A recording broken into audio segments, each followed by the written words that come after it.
नमस्कार दोस्तों, जय हिंद, वंदे मातरम, इंकलाब जिंदाबाद। सर एक भाई बहन है गृहिणी का सभी का वेलकम अभिनंदन है जिनका सपना है गवर्नमेंट टीचर अध्यापक अध्यापिका बनना। पावर्ड बाय शिक्षा ही प्रकाश है आपका अपना यूट्यूब चैनल शिक्षक भर्ती के चैनल जायसवाल कोचिंग सेंटर पर आप सभी प्यारे मित्रों का वेलकम अभिनंदन है। बात करेंगे मैथ्स पेडागोजी का क्लास नंबर 7 की बात करेंगे और इसमें हम 15 बेहतरीन लाजवाब क्वेश्चन की बात करेंगे। हर एक क्वेश्चन सिलेक्शन वाले प्रश्न होंगे, हर एक क्वेश्चन वीवीआईपी कैटेगरी वाले प्रश्न होंगे। तो चलिए क्लास को कंटिन्यू करते हैं। 15 में से आपका स्कोर क्या है, 8+ है, 10+ है या 12+ है, आपको कमेंट के माध्यम से बता देना है। साथियों पहला प्रश्न है मैथ्स पेडागोजी का क्लास नंबर 7 का, गणित करने की युक्त के रूप में सवाल हल करना के शामिल होता है। अनुमान लगाना, व्यापक में हल पर पहुंचने के लिए संकेतों का प्रयोग, क्रियाकलाप आधारित उपागम की बात करेंगे। सभी कमेंट करेंगे।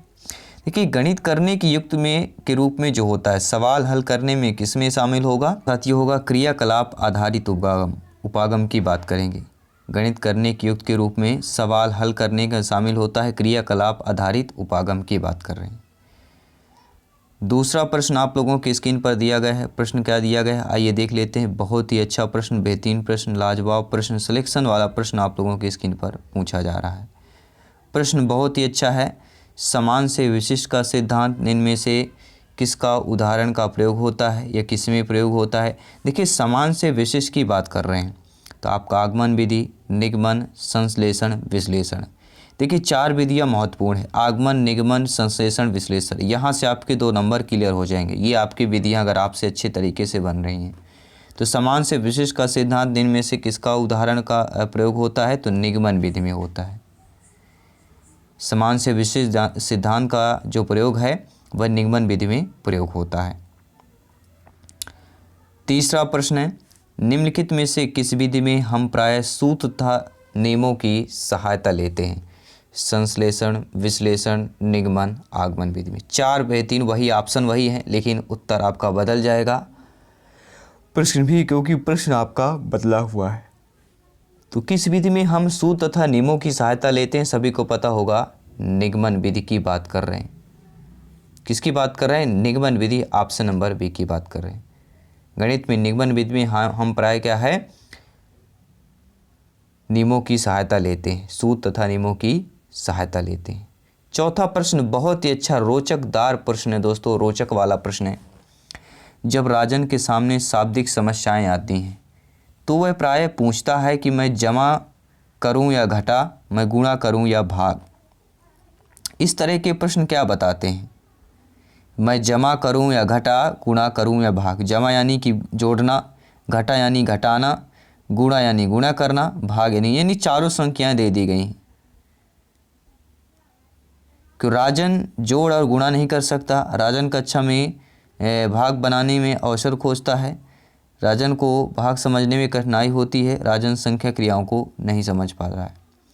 देखिए मतलब ये तो समझ में आ रहा है जमा करूं या घटा, गुणा करूं या भाग, ये तो जानता है, लेकिन उसे संख्या संक्रियाओं को नहीं समझ पा रहा है कि गुणा करना है। अगर चिन्ह गुणा का दिया होगा तभी गुणा करेंगे, घटाना का दिया घटाना करेंगे, ठीक है, जोड़ का दिया होगा तो जमा करेंगे नहीं जोड़ करेंगे, भाग का दिया होगा भाग करेंगे।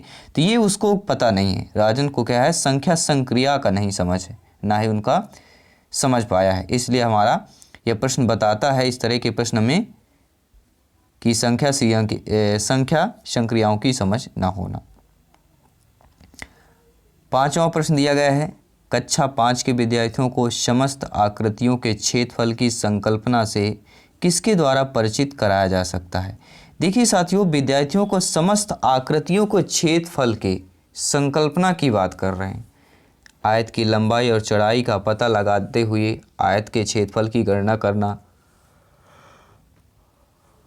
आयत और वर्ग के क्षेत्रफल का सूत्र बताना, इकाई वर्गों की गणना की सहायता से आकृतियों का क्षेत्रफल की गणना करना, विभिन्न वस्तुओं जैसे हवेली, पत्ती, पेंसिल आदि सामान्यीकरण सहायता से किसी भी आकाश में क्षेत्रफल को मापना कहला जाएगा।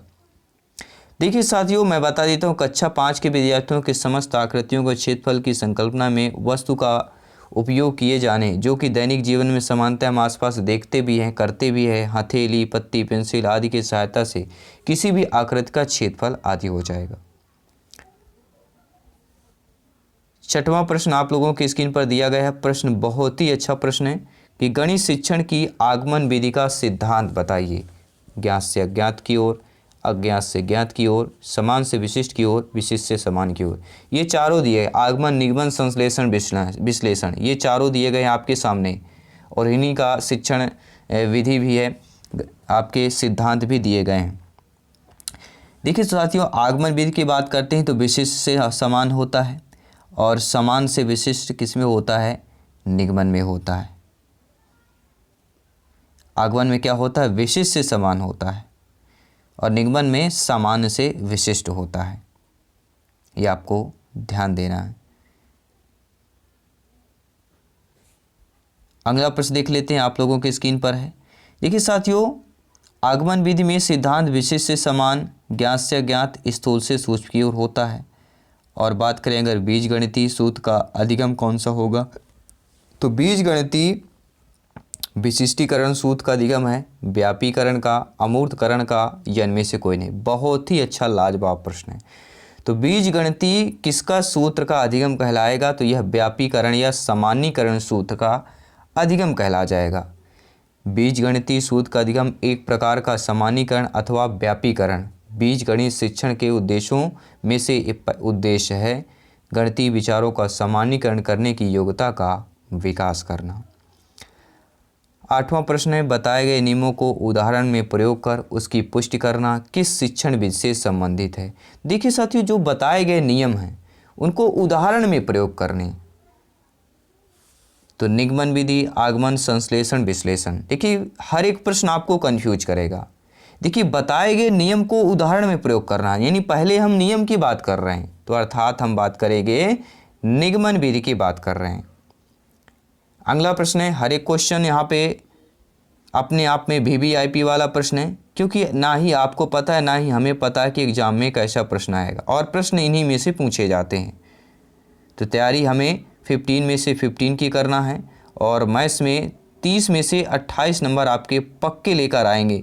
हर एक क्लास ज्वाइन करते रहिए और आपने अभी तक इस चैनल को ज्वाइन नहीं किया है, अपने परिवार टीटी फैमिली को सब्सक्राइब नहीं किया है, ज़रूर करें ताकि हर एक क्लास का नोटिफिकेशन आपको दोस्तों मिलता रहे।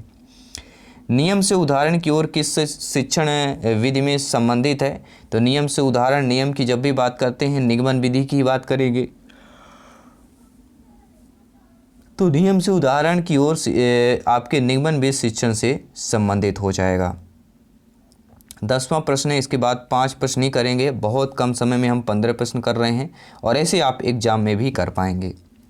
एक विद्यार्थी 8 मीटर लंबे 5 मीटर चौड़े आयत का परिमाप ज्ञात करने के लिए इस क्रिया का परिमाप 8-5 8-5 बराबर 26 मीटर। विद्यार्थी का हल किस शिक्षण विधि पर आधारित है? आगमन विधि, निगमन विधि, विश्लेषण विधि, संश्लेषण विधि। देखिए इतना तो सभी पता होगा, आयत का परिमाप बराबर क्या होता है? 2 गुणे लंबाई धन चौड़ाई या चौड़ाई धन लंबाई, इतना होता है। लेकिन दोस्तों यहाँ पर हम कोई सूत्र फार्मूला का उपयोग नहीं कर रहे हैं, इसलिए आपका निगमन विधि नहीं होगा। तो यहाँ पर कौन हो जाएगा?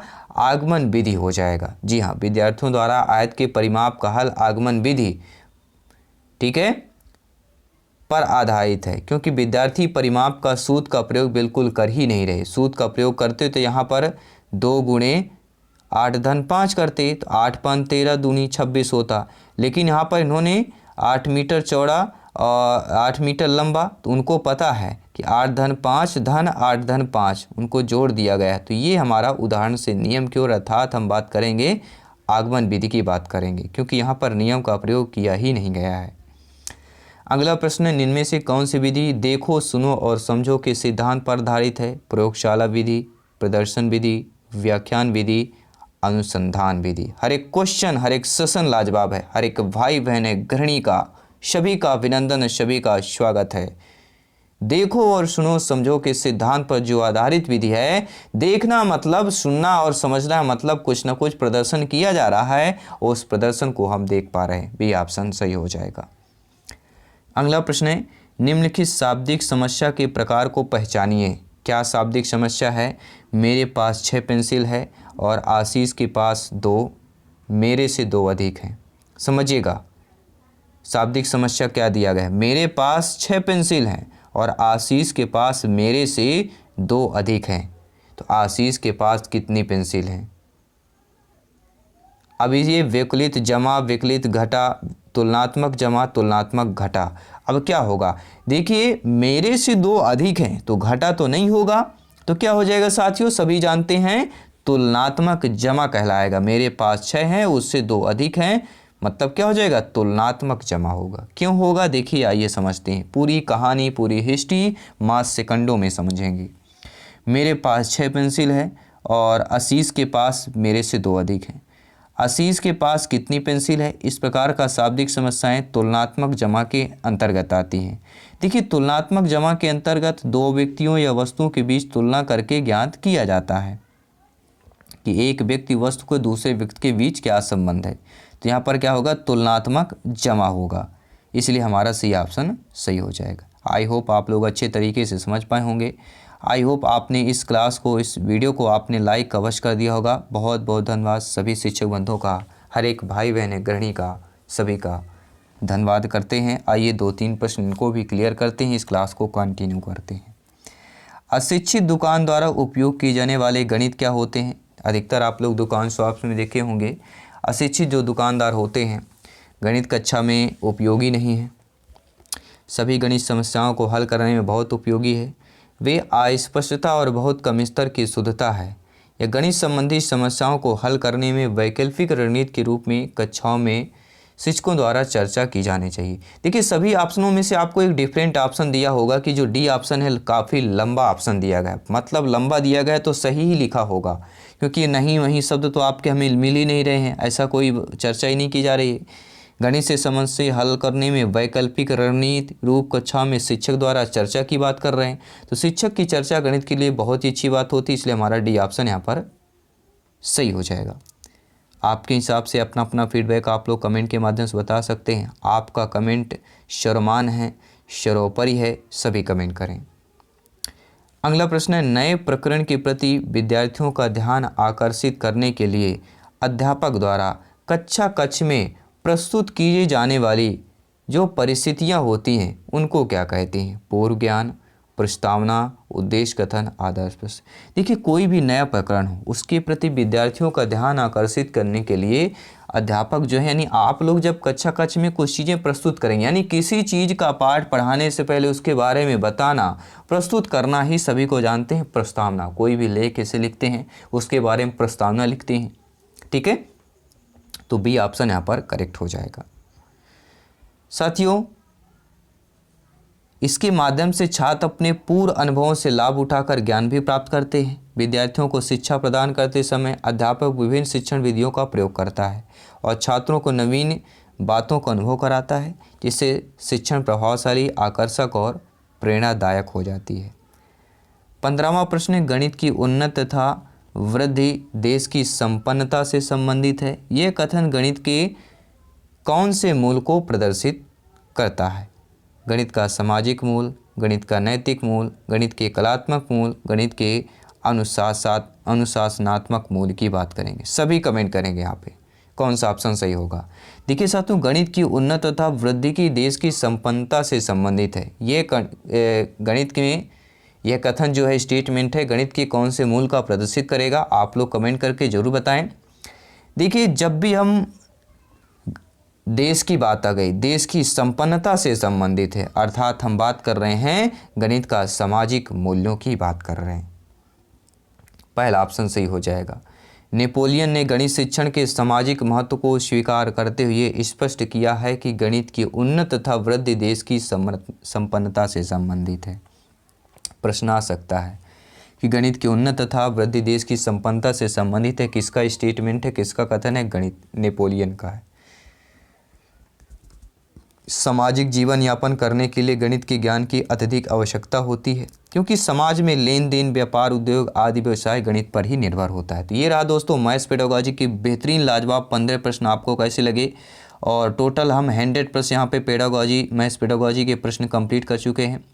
और मैं आपको ऑलरेडी बता चुका हूँ लगभग हम यहाँ पे 300 to 500 मैथ्स पेडागॉजी के वनली प्रश्न आप यहाँ पे करने वाले हैं, क्लास पर करने वाले हैं। इसके साथ प्रैक्टिस सेट करेंगे, इसके बाद मॉडल पेपर करेंगे, प्रैक्टिस पेपर करेंगे, पूरा पेपर मॉडल पेपर करेंगे। यानी आने वाली जो सीरीज है बहुत ही इंपॉर्टेंट होगी। सिलेक्शन की ओर जो दौड़ है बिल्कुल चल रही है, गाड़ी सही चल रही है, ट्रैक पर चल रही है। बस आप भी अपनी इस दिवाली के बाद गाड़ी को ट्रैक पे लाएं, समय को बढ़िया करें कि हमें 3 से 4 घंटे पढ़ना है और जायसवाल सर की जो भी 1 2 3 क्लास डेली होती है उनको अटेंड करना है। और जो पुरानी क्लासेज है प्लेलिस्ट के माध्यम से फ्री ऑफ कॉस्ट आप सारी क्लासेज अटेंड कर सकते हैं। धीरे धीरे ज्ञान को बढ़ाना है और अपने सिलेक्शन के रास्ता को आसान करना है।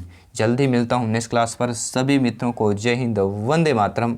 धन्यवाद साथियों।